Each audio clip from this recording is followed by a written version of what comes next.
ஒளிக்கும் இருளுக்கும் ஒன்றே இடம் ஒன்று மேலிடில் ஒன்று ஒளிக்கும் எனினும் இருள் அடராது உள்ளுயிர்க்குயிராய் தெளிக்கும் அறிவு திகழ்ந்துளதேனும் திரிமலத்தே குளிக்கும் உயிரருள் கூடும்படி கொடி கட்டினனே.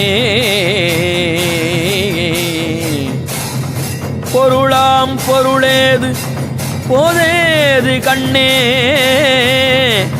திருளாம் வெளியேதிரவே அருளாளா நீ புறவா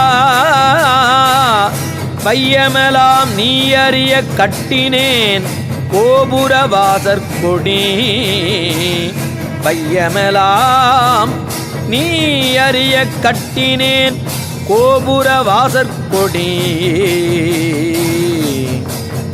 வாக்காலும் மிக்க மனத்தாலும் எக்காலும் தாக்காது உணர்வறிய தன்மையனை நோக்கி பிரித்தறிவு தம்மில் பிரியாமை தானே குறிக்கும் அருள் நல்க கொடி. பிரித்தறிவு தம்மில் பிரியாமைதானே குறிக்கும் அருள் நல்க கொடி. அஞ்செழுத்தும் எட்டெழுத்தும்